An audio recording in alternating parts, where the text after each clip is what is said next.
রে, Bangladesh TikTok cricket দলের মধ্যে যদি কোনো লিজেন্ড থাকে সে হলো এনামুল হক বিজয়। উনি নিজ মুখে বলেছেন সে যদি নিয়মিত দলে জায়গা পেত তাহলে লিজেন্ড হয়ে যেত। শ্রীলঙ্কার সাথে টেস্ট সিরিজে দলে জায়গা পেয়ে উনি সেটা প্রমাণও করেছেন।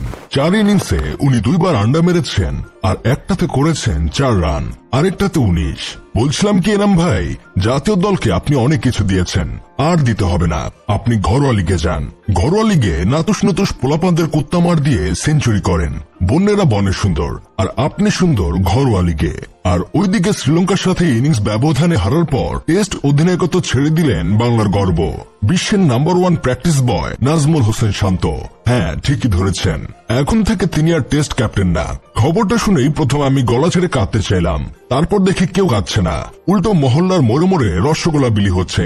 দেশের ইতিহাসে এমন ত্যাগী অধিনায়ক কমই জন্মেছে, যিনি নিজের ফর্ম দিয়ে প্রমাণ করেছেন রান না করেও কতটা ধৈর্য ধরে টিকে থাকা যায়।